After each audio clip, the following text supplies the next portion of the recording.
الحمد لله رب العالمين والعاقبة للمتقين والصلاة والسلام على سيد الأنبياء والمرسلين خاتم النبيين محمد وعلى آله وصحبه أجمعين اما بعد۔ میرے دینی اور ایمانی بھائیوں، بزرگوں اور دوستوں، آج جو حالات ملت کے ہمیں نظر آ رہے ہیں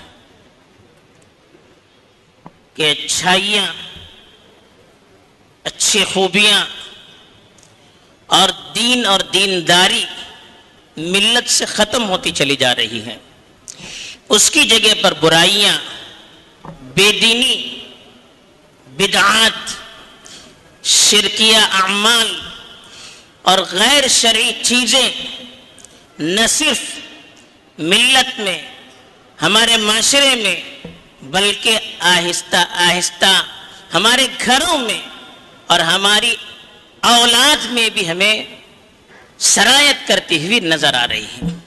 آخر اس کی وجہ کیا ہے؟ برائیاں روز بروز بڑھتی چلی جا رہی ہیں، اچھائیاں، خوبیاں، دینداری آہستہ آہستہ ختم ہوتی چلی جا رہی ہے۔ اس کی وجہ کیا ہے؟ اس پر ہمیں غور کرنے کی ضرورت ہے۔ آدمی اپنی بیماری کی شکوے شکایت کرتا رہے کہ میں بیمار ہوں، میں پریشان ہوں، مجھے تکلیف ہے، اس پر اس شکوے شکایت کرتا رہے، چیختا رہے، تو بیماری جاتی نہیں ہے بلکہ بڑھتی چلی جاتی ہے۔ اس کے لیے بیماری کا علاج ہوتا ہے، اس کے لیے دوائیاں ہوتی ہیں، اس کے لیے کوششیں ہوتی ہیں۔ کہیں آگ لگ جائے، آگ چلانے سے آگ ختم نہیں ہوتی ہے۔ آگ کو بجھایا کس طرح جائے، اس کے لیے تدبیر کرنا اور عملاً اس کے لیے کوشش کرنا کہ آگ کیسے بجھ جائے، یہ آگ کے بجھانے کے لیے فائدہ مند ہوتا ہے۔ ورنہ صرف چیخنے سے، چلانے سے آگ بجھے گی نہیں، بلکہ آگ بڑھتی ہی چلی جائے گی۔ آج ہماری یہی حالت ہے، بیماری کی شکایت تو کرتے ہیں، آگ لگنے کی شکایت تو کرتے ہیں، چیختے ہیں، چلاتے ہیں، لیکن آگ بجھے گی کیسے؟ بیماری ختم کیسے ہوگی؟ اس کے لیے جو عملی کوششیں ہونی چاہیے، اس کے لیے جو درد، اس کے لیے جو تڑپ ہونی چاہیے، اس کے لیے جو فکر ہونی چاہیے، اس کے لیے جس طرح سے پہل کرنا اور آگے بڑھنا چاہیے، اس سلسلے میں ہم سے کوتاہی ہو رہی ہے۔ اس کی وجہ سے آج ملت پر حالات چلے آ رہے ہیں۔ اب اللہ تعالیٰ نے اس امت کو جو بھیجا تو اس امت کی حفاظت کے لیے بہت سارے گر بھی بتائے کہ یہ امت شریعت پر ثابت قدم کیسے رکھ سکتی ہے، اس امت میں خیر کب تک باقی رہ سکتا ہے، یہ امت اپنی پٹری پر سیدھے کیسے چل سکتی ہے، اس کے لیے کیا چیزیں ضروری ہیں، اس کا طریقہ کیا ہے، یہ اللہ تعالیٰ نے خود قرآن مجید میں بتایا، بلکہ حکم دیا کہ امر بالمعروف اور نہی عن المنکر کیا کیجیے۔ کیا مطلب اس کا؟ امر بالمعروف کا مطلب اچھائیوں کا حکم دینا۔ جب ہم اچھائیوں کا حکم دیں گے، اچھی باتیں بتائیں گے، تب تو لوگوں کو معلوم ہوگا۔ گھر میں بچے ہیں چھوٹے چھوٹے، اب بچپن ہی سے ہم ان کی فکر کریں گے، ان کو سچائی بتائیں گے، اچھائی بتائیں گے، کون سی چیزوں کے کرنے سے اللہ خوش ہوتے ہیں، کون سی چیزوں کے کرنے سے ان کے اخلاق سنورتے ہیں، کون سی چیزوں کے کرنے سے گھر میں سکون آ سکتا ہے، کون سی چیزوں کے کرنے سے معاشرے میں ان کی عزت اور ان کا احترام بڑھے گا، کون سی چیزوں کے کرنے سے ان کو دنیا اور آخرت میں ترقی ملے گی۔ یہ بات جب ہم بتاتے رہیں گے بچوں کو، تب بچوں کے اندر اچھی خوبیاں آئیں گی۔ ایسی معاشرے میں جو لوگ ہیں ان کے سامنے جب ہم اچھائی کیا ہے جب بتائیں گے، شادی بیاہ کا موقع ہے، سنت طریقہ کیا ہے، شرعی طریقہ کیا ہے، شادی بیاہ میں خیر اور برکتیں کہاں سے آئیں گی، جب یہ بتائیں گے تب تو لوگ خیر کے مطابق چلیں گے۔ تو امر بالمعروف کا مطلب یہی ہے کہ اچھائیوں کو رواج دینا اپنے گھر سے، اپنے معاشرے میں، اور ملت کے ہر انسان کے اندر اچھائیاں کیسے آ جائے اس کے لیے فکر بھی کرنا، اور جس طرح سے بھی ہو سکے سمجھا کر تقریروں کے ذریعے، کتابوں کے ذریعے، لٹریچر کے ذریعے، جو بھی اللہ نے عمل کے ذریعے، جو بھی اللہ نے ہمیں صلاحیت دی ہے، اس کے ذریعے سے خیر کو امت تک عام کرنے کی کوشش کرنا۔ اور دوسری چیز نہی عن المنکر، منکر کا مطلب غیر شرعی چیز، جس کو شریعت پسند نہیں کرتی، جس کو خود انسانیت پسند نہیں کرتی، جس کا نقصان شریعت پر بھی پڑتا ہے، جس کا نقصان انسان کی اپنی زندگی پر بھی پڑتا ہے، جس کا نقصان انسانی معاشرے پر بھی پڑتا ہے، وہ غیر شرعی چیزیں، برائیاں جس سے معاشرہ بگڑ جاتا ہے، بے حیائیاں آ جاتی ہے، جس سے برائیاں آ جاتی ہے، ان سے ٹوکنا۔ جب ٹوکیں گے، بچہ جب غلط کام کر رہا ہے، جب ہم ٹوکیں گے تبھی تو اس کو معلوم ہوگا کہ میں غلط کام کر رہا ہوں۔ معاشرے میں کوئی غلط کام کر رہا ہے، جب ہم اس کو سمجھائیں گے، پیار سے بتائیں گے کہ بھیا یہ غلط ہے، اس طرح کرنا صحیح نہیں ہے، تب تو اس کو برائی معلوم ہوگی۔ جب ہم برائیوں سے روکیں گے نہیں، برائیوں کو بیان نہیں کریں گے کہ یہ بری ہے، چیز ہے، اس سے اللہ ناراض ہوتے ہیں، اس سے اللہ کے رسول صلی اللہ علیہ وسلم ناراض ہوتے ہیں، اس کی شریعت مخالفت کرتی ہے، اس کا معاشرے پر غلط اثر پڑتا ہے۔ جب یہ باتیں ہم لوگوں کو بتائیں گے تبھی تو ان کو معلوم ہوگا کہ برائیاں کیسی ہیں، برائیوں سے بچنا چاہیے، تبھی تو معاشرہ برائیوں سے پاک ہوگا۔ اسی لیے اللہ تعالیٰ نے حکم دیا کہ وَلْتَكُمْ مِنْكُمْ أُمَّةٌ يَدْعُونَ إِلَى الْخَيْرِ وَيَأْمُرُونَ بِالْمَعْرُوفِ وَيَنْهَوْنَ عَنِ الْمُنْكَرِ، تم میں ایک ایسی جماعت ہونی چاہیے، کچھ لوگ تو ضرور ہونا چاہیے کہ جو خیر کی طرف لوگوں کو بلائے، اچھائیوں کا حکم دے، برائیوں سے روکے، ورنہ پھر معاشرے میں خیر کہاں سے آئے گا، معاشرے سے برائیاں کیسے مٹے گی۔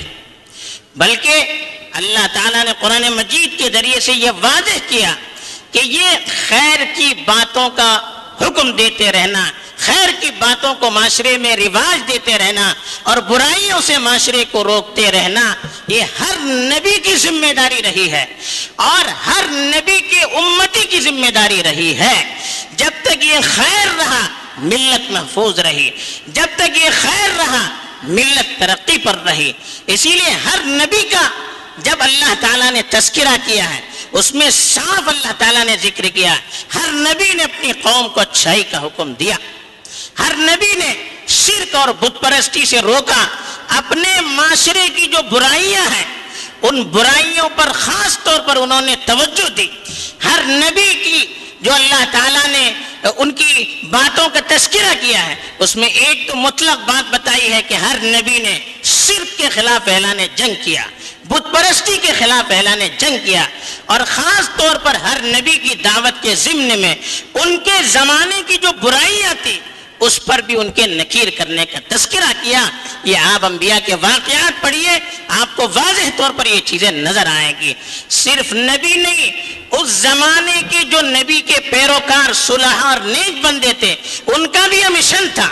چنانچہ قرآن نے حضرت لقمان کی جہاں نصیحتیں نقل کی ہے اس میں خاص طور پر ایک نصیحت یہ بھی نقل کی ہے، یا بنی وأمر بالمعروف وانہ عن المنکر واصبر علی ما اصابک، اے میرے پیارے بیٹے اچھائیوں کا حکم دیتے رہیے، برائیوں سے روکتے رہیے۔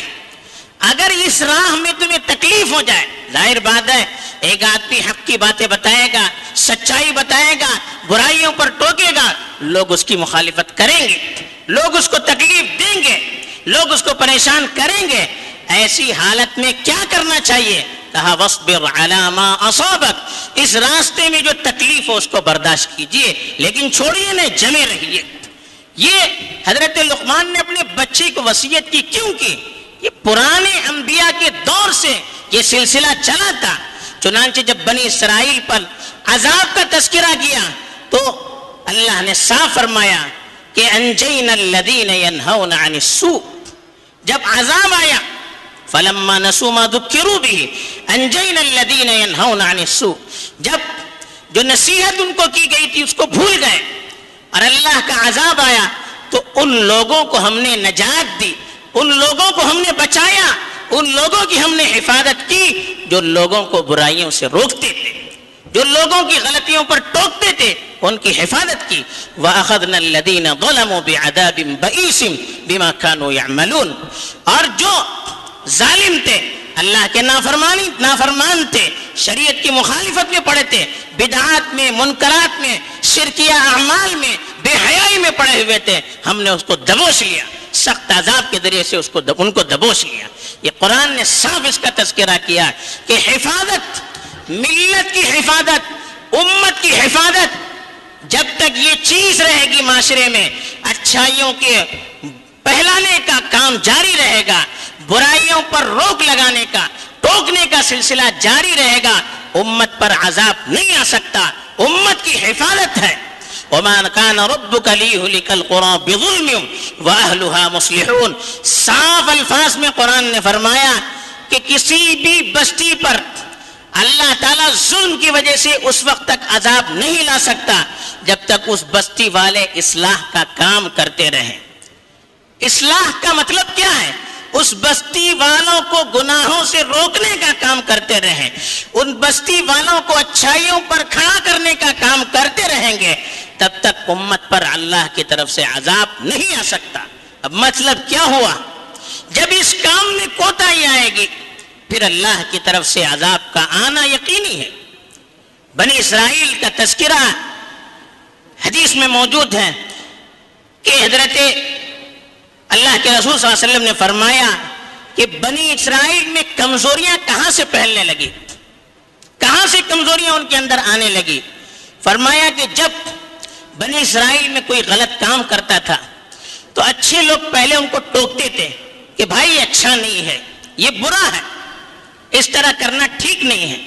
پھر جب وہ گناہوں سے باز نہیں آتے تھے، خود بھی ان کی مجلسوں میں شریک ہو جاتے تھے، کھانے پینے میں، دعوتوں میں ان کے ساتھ شریک ہو جاتے تھے۔ پہلے ٹوکا، لیکن جب وہ باز نہیں آئے تو ان سے دور رہنے کے بجائے خود ان کے ساتھ شریک ہونا شروع ہو گئے۔ نتیجہ کیا ہوا؟ ابو داؤد کی روایت میں ہے کہ اللہ تعالیٰ نے ان کے دلوں کو آپس میں ملا دیا، یعنی جو برے لوگ تھے ان کے ساتھ رہتے رہتے اچھے لوگوں کے دل بھی ان کی طرح سے بن گئے۔ جس برائی کو پہلے برائی سمجھتے تھے، جب برائیوں پر ٹوکنا چھوڑ دیا، بری مجلسوں میں شرکت شروع کر دی، تو ان برائیوں کی نفرت ان کے دل سے نکل گئی اور وہ بھی برائیوں میں ملوث ہو گئے۔ پھر اللہ تعالیٰ نے لعن الذین کفروا من بنی اسرائیل علی لسان داؤد وعیسی ابن مریم، حضرت داؤد کی زبانی، حضرت عیسیٰ مسیح کی زبانی ان پر لعنت کی، اسی بنیاد پر منکرات سے باز نہ آنے کی وجہ سے، منکرات میں شرکت کرنے کی وجہ سے پوری امت پر لعنت کر دی گئی اور پوری قوم برباد کر دی گئی۔ اللہ کے رسول صلی اللہ علیہ وسلم نے بھی صاف الفاظ میں ارشاد فرمایا کہ لَتَأْمُرُنَّ بِالْمَعْرُوفِ وَلَتَنْهَوُنَّ عَنِ الْمُنْكَرِ أَوْ لَيُوشِكَنَّ اللَّهُ أَنْ يَعُمَّهُمْ بِعِقَابٍ ثُمَّ تَدْعُونَهُ فَلَا يُسْتَجَابُ لَكُمْ۔ امر بالمعروف نہیں عن المنکر چھوڑنے کا وبال کیا ہوتا ہے؟ کہا کہ تم ضرور بضرور تمہیں امر بالمعروف اور نہیں عن المنکر کا کام کرتے رہنا چاہیے، برائیوں کو رواج دینا، برائیوں سے روکنا، اچھائیوں کو رواج دینا، یہ سلسلہ جاری رہنا چاہیے، ورنہ اللہ کی طرف سے ایسا عذاب آئے گا، تم دعا کرو گے دعا قبول نہیں ہوگی۔ امر بالمعروف نہیں عن المنکر چھوڑنے کے دو جو وبال بتائے، ایک تو یہ بتایا کہ اللہ کی طرف سے عذاب آئے گا، اور دوسرا یہ بتایا کہ دعائیں قبول نہیں ہوگی۔ جب یہ عمل ہم چھوڑیں گے پھر دعائیں قبول نہیں ہوگی، اور عذاب بھی عمومی عذاب آئے گا، اب اس میں اچھے برے سب ملوث ہو جائیں گے۔ اب قیامت میں جب اللہ اٹھائے گا تو اچھوں کو اچھی جگہ پر، بروں کو بروں کی جگہ پر لے جائے گا، لیکن دنیا میں جب عذاب آئے گا تو سارے لوگ اس میں برباد ہو جائیں گے۔ اسی لیے عذاب سے اگر ہم اپنے آپ کو بچانا چاہتے ہیں تو ہمیں اپنے ساتھ دوسروں کی بھی فکر کرنی چاہیے۔ اللہ کے رسول صلی اللہ علیہ وسلم نے مثال دی، مثل القائم علی حدود اللہ والمداہن فیہ، کہ اللہ کی حد پر یعنی امر بالمعروف نہیں عن المنکر کی جو ذمہ داری ہے اس کو انجام دینے والے اور اس سلسلے میں مداہنت کرنے والے۔ مداہن کا مطلب کیا ہے؟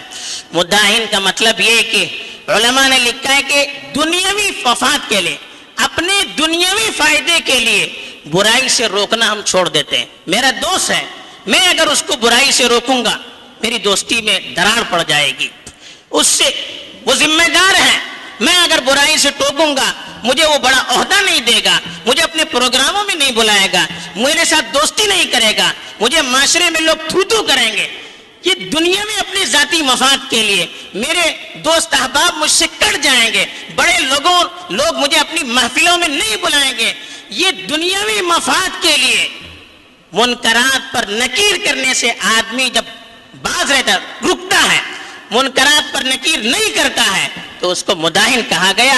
اس کی مثال دی اللہ کے رسول صلی اللہ علیہ وسلم نے، بخاری شریف کی روایت ہے، ترمذی شریف میں بھی ہے کہ آدمی ایک کشتی پر جا رہے ہیں، کچھ لوگ کشتی کے 2 فلور، ایک نیچے اور ایک اوپر، پانی کا انتظام اوپر ہے، اب کچھ لوگ اوپر کچھ لوگ نیچے ہیں، نیچے پانی کا انتظام نہیں ہے، اوپر پانی کا انتظام ہے، اب نیچے والے پانی لینے کے لیے اوپر جا رہے ہیں، اب اوپر والے سوچتے ہیں کہ پانی لینے بار بار آتے ہیں اور پانی گر جاتا ہے، اس سے تکلیف ہوتی ہے، وہ کہتے ہیں کہ نہیں یہاں نہیں آئیے، اب نیچے والے یہ کہتے ہیں کہ ٹھیک ہے ہم نیچے سوراخ کر کے وہاں سے پانی نکالیں گے۔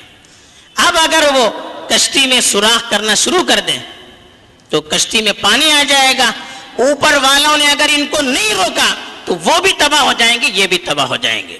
یہ مثال دے کر اللہ کے رسول صلی اللہ علیہ وسلم نے فرمایا کہ اگر ملت منکرات سے ٹوکے گی نہیں، برائیوں سے دوسروں کو روکے گی نہیں تو پوری ملت اس میں برباد ہو جائے گی، اچھے برے سب تباہ ہو جائیں گے اور ہمارے اپنے گھر میں بھی وہ چیز آ جائے گی۔ اس لیے کہا کہ جب تک یہ عمل ہوتا رہے گا امت خیر پر باقی رہے گی۔ جیسے درخت ہے، پانی ڈالتے رہیں گے درخت میں زندگی رہے گی، پانی ڈالنا چھوڑ دیں گے درخت سوکھ جائے گا۔ باغ ہے، باغ میں اگر ہم کانٹوں کو گندی چیزوں کو دور کرتے رہیں گے باغ اچھا ہوگا، اگر ایسے ہی چھوڑ دیا جائے باغ پورا برباد ہو جائے گا، کلیاں برباد ہو جائے گی۔ ایسے ہی امت کے اندر خیر باقی رہنا ہے تو اس سلسلے کو جاری رکھنا ہے۔ کنتم خیر امت اخرجت للناس تأمرون بالمعروف وتنہون عن المنکر، کہا خیر تو اس امت میں خیر اس وقت تک رہے گا جب تک امر بالمعروف نہیں عن المنکر کا کام باقی رہے گا، امت خیر پر رہے گی۔ جب یہ عمل چھوڑ دے گی تو پھر امت میں سے خیر ختم ہو جائے گا۔ آج ہمیں اس سلسلے میں کوشش کرنی ہے، اس پر کمی آ گئی، اس پہلو پہ بڑی کمی آ گئی۔ منکرات کو دیکھتے ہیں، مجلسوں میں جاتے ہیں، شادیوں میں جاتے ہیں، منکرات ہوتے ٹوکتے نہیں، جلسوں میں جاتے ہیں منکرات دیکھتے ہیں، ٹوکانوں میں جاتے ہیں منکرات دیکھتے ہیں، ٹوکتے نہیں ہیں، گھر میں اپنے بچوں کو منکر کرتے ہوئے دیکھتے ہیں، ٹوکتے نہیں ہیں، معاشرے میں دیکھتے ہیں منکرات کو ٹوکتے نہیں ہیں۔ الگ بیٹھ کر تبصرے کرنے سے معاملہ حل نہیں ہوتا۔ آج مسئلہ دیکھیے ہر جگہ طوفان سیلاب، پوری بستیاں برباد ہو رہی ہیں، آنکھوں سے ہم دیکھتے ہیں، پھر بھی کیوں ہم اس پہلو پر کیوں توجہ نہیں دیتے کہ یہ چیزیں آتی کیوں ہیں؟ برائیوں کے پھیلنے کی وجہ سے اللہ کا عذاب آتا ہے، ہم کیوں غلط سلط تعویلات کرتے ہیں؟ افسوس ہوتا ہے ٹوکنے پر اس کو بدنام کیا جاتا ہے، تہمتیں لگائی جاتی ہے اور کہتے ہیں کہ نیرو مائنڈڈ ہے، اس کو معلوم نہیں ہے دنیا کہاں تک پہنچتی ہے۔ ارے دنیا کی ترقی کے پیچھے آپ پڑیں گے اور دین کو چھوڑ دیں گے تو خود بھی ڈوبیں گے، دوسروں کو بھی ڈوبا دیں گے، خود بھی ڈوبے ہیں صنم، اوروں کو بھی لے ڈوبیں گے۔ یہ حالت اب ہو رہی ہے، تو اس لیے ہمیں سنجیدگی سے غور کرنا ہے اور اس عمل کو اپنے گھر سے شروع کرنا ہے، اپنے آپ سے۔ سب سے پہلے میں اپنی اصلاح کروں، پھر اپنے گھر کی اصلاح کریں، پھر اپنے رشتہ داروں کی اصلاح کریں، پھر پورے معاشرے کی فکر کریں۔ قرآن نے ترتیب بتلائی، قُوْ أَنفُسَكُمْ وَأَهْلِيكُمْ نَارًا، پہلے کہا کہ اپنے آپ کو، اپنے گھر والوں کو برائیوں سے، جہنم کی آگ سے بچائیے۔ وَأَنذِرْ عَشِيرَتَكَ الْأَقْرَبِينَ، پھر کہا کہ اپنے قریبی جو رشتہ دار ہیں ان کو برائیوں سے روکیے، ان کو ڈرائیے۔ پھر کہا فَاصْدَعْ بِمَا تُؤْمَرُ، جو کام آپ کو دیا گیا ہے، جو مشن آپ کو دیا گیا ہے، کھلا آپ اس کا اعلان کیجئے۔ اب روکنے کے طریقے بھی ہیں۔ اب ایک آدمی ذمہ دار ہے گھر کا، قوم کا ذمہ دار ہے، وہ اگر ہاتھ سے روک سکتا ہے، کہا من رأى منکم منکرا فلیغیرہ بیدہ، پہلا درجہ بتایا ہاتھ سے روکے۔ اگر امیر ہے، بادشاہ ہے، خلیفہ ہے، حاکم ہے تو وہ ہاتھ سے روکے، چورگی کرتا ہے ہاتھ کاٹے، زنا کرتا ہے رجم کرے، تہمت لگاتا ہے کوڑے لگائے، جو ہاتھ سے وہ نکیر کر سکتا ہے کرے. گھر میں باپ ہے, ذمہ دار ہے, بچے کی پٹائی کر سکتا ہے کرے. ان کے آلات جس سے وہ غلط کام کر رہا ہے توڑ دے. اگر یہ کر سکتا ہے کرے. اتنا نہیں کر سکتا ہے, وہ حیثیت نہیں ہے, بلکہ ایک عام آدمی ہے, یا معاشرے کا حاکم نہیں ہے, امیر نہیں ہے. اللہ نے زبان دی ہے, اللہ نے قلم دیا ہے, نصیحت کر کے, تقریر کر کے, وعظ کر کے, سمجھا کر, لکھ کر, تحریر کے ذریعے سے جیسے سمجھا سکتے ان کو سمجھائے. من لم يستطع فبلسانک, اگر وہ کام نہیں کر سکتے کم از کم اپنی زبان سے ان کو روکے. اپنی زبان سے نکیر کریں, محبت سے کریں, پیار سے کریں, حکمت سے کریں. جہاں سختی کی ضرورت ہو وہاں سختی سے کریں. بہرحال ٹوکنے کا یہ سلسلہ ختم نہیں ہونا چاہیے. اتنا نہیں ہو سکتا, ہمت نہیں, ایمان کمزور ہے, ڈر ہے دل کے اندر, تو کم از کم برائی کو برا دل سے جانے اور بری مجلسوں میں شریک نہ ہو. اتنا تو ہونا چاہیے, ورنہ پھر کل کو ہمارے دل بھی بدل جائیں گے, وہ برائی ہمارے دل میں بھی بری نہیں رہے گی. آج ملت کی حفاظت کے لیے اس کام کو کرنے کی اور اس کو دوسروں کی ترغیب دینے کی اور معاشرے میں رواج دینے کی ضرورت ہے. جس کو جیسے صلاحیت دی گئی ہے ڈرنے کی ضرورت نہیں, اللہ کے لیے کریں گے. کوئی بال بیکا نہیں کر سکتا. ان لوگوں کی تعریف کی جو کسی سے اس معاملے میں ڈرتے نہیں ہیں. لا يخافون فی اللہ لومۃ لائم, جو اللہ کے سلسلے میں کسی ملامت کرنے والوں کی ملامت کی پرواہ نہیں کرتے. ان کی تعریف کی قرآن نے. افضل الجہاد کلمۃ عدل عند سلطان جائر کا سب سے افضل جہاد, سب سے بہتر جہاد وہ ہے ظالم بادشاہ کے سامنے کلمہ حق کا اعلان کرے, امر بالمعروف نہی عن المنکر کا فریضہ ظالم بادشاہ کے سامنے انجام دے.